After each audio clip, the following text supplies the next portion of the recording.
On 21st May 1839, Tuesday of Pentecost, was born Helen Marie Philippine in a noble Christian family in Nantes, France, to Charles de Chapotet and Sophie Galbaud de Faux. She was baptized the following day in the Church of Saint Clement. Hers was a large family, with Helen, her 2 brothers, 2 sisters, 6 cousins, her parents, her uncle and aunt. The little Helen had the phobia of darkness, and yet she went to sleep without the light when her mother promised her a voucher to give to the poor. Such was her love for the poor. Helen's whole character, her eminent natural gifts and talents, caused her to shine in her little world. One day, as a punishment for some trifling mischief, she was denied of reading books. She promptly responded, "I may not be allowed to read books, but nobody said I couldn't write one. The one I shall write will be very interesting." Indeed, she did write a book of her own and paraded in triumph around the house with her book. Young Helen had a doll to play with. One day she realized that how much care she took over that empty, lifeless doll which has no love at all. So she threw it away. Then she said that loving and being loved perfectly was where true happiness lay. Jeanne Jugan, the foundress of the Little Sisters of the Poor, came to beg alms. She asked, looking at the children, "Which of you 3 will become a nun?" Helen spontaneously said, I don't want to live, Mama." Jeanne Jugan smilingly replied, "The one who said I don't want to is already feeling the touch of God." In 1850, she received the first Holy Communion. That day she said, "I felt I belonged so completely to God, and I begged God to take me before I could commit any sin." The same year, grief entered her home. Her cousin Aurélie, her greatest friend, died. 2 months later, her elder sister Martine died. 4 years later, her sister Louise died, leaving 2 little kids. Helen suffered much with the void left by them. In 1856, she made annual retreat of the Children of Mary in Nantes. The preacher said, "In this chapel there is a soul that God is seeking, wanting and claiming. Let us all pray for her during the benediction." Helen knew that she was this soul.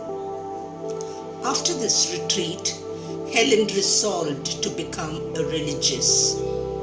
But her mother did not approve of her becoming a nun. A few days prior to the departure, her mother had a stroke and died within a week. Helen felt that the grief of her separation was the cause for her mother's death. She took care of her father and her niece and nephew after the death of her mother. When her brother Charles had married, he was able to take care of them. On December 9th, 1860, she entered Poor Clares. On 23rd January, she had a beautiful experience. While praying in the chapel, she heard these words, "Are you willing to be crucified instead of the Holy Father?" She said yes. Then the name descended upon her, confirming, "Mary, victim of Jesus and of Jesus crucified." After this experience, she fell ill, and her anxious family took her back home. During that time at home, she wondered what is God's will regarding her future. Her heart was focused on God and God alone. Father Betty encouraged her to write to the Foundress, Mother Mary of Jesus, requesting admission. The Foundress of the Reparatrix accepted her request. Once again, separation from her father was particularly painful for young Helen. Mother Mary of Jesus welcomed her with open arms. On the 15th August 1864, she took the habit and received the name Mary of the Passion.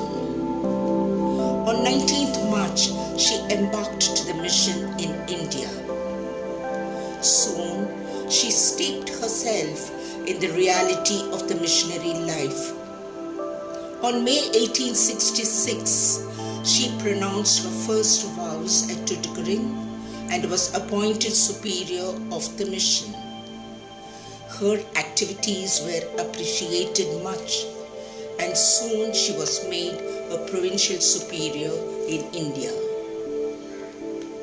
She successfully carried out an impressive number of works beside catechesis, giving retreats, establishing dispensaries, preparing for sacraments, associations, and congregations. She accepted the request of Bishop Bardo and left for Uttarakhand. Under his guidance, on 21st of November 1876, Mary of the Passion with 3 of her sisters, Mary John the Baptist, Mary of the Immaculate Heart, and Mary of the Holy Angels, left for Rome. Pope Pius IX authorized the Apostolic Vicar of Coimbatore to found in his diocese the Institute of the Missionaries of Mary. The road opens up. On 6th January 1877, she obtained the authorization from Pope Pius IX to found a new institute, the Missionaries of Mary. It was called later the Franciscan Missionaries of Mary. The prefect of propagation of faith exhorted Mary of the Passion to open a novitiate in France at Châtelet. The institute became more organized, vocations flourished, and the institute grew and spread far and wide. On October 4th, 1882, Father Raphael received Mary of the Passion and Mary of Saint Veronica into the Franciscan Third Order. Father Bernardino, the Minister General of the Franciscan Order, blessed all the sisters. In 1900, the community of Tianfu in China is massacred, and these sisters, 7 of them, were beatified in 1946 and canonized in 2000. Mary of the Passion considered it as baptism of blood for the congregation. She said, "I have 7 joys and 7 sorrows." On 14th November 1904, Blessed Mary of the Passion breathed her last, leaving a great legacy behind and entrusting her daughters to God and His mission to her followers. She said, "If it is my work, it will perish with me, but if it is God's work, it will continue." Yes, her spirit, her legacy, and her mission still continues.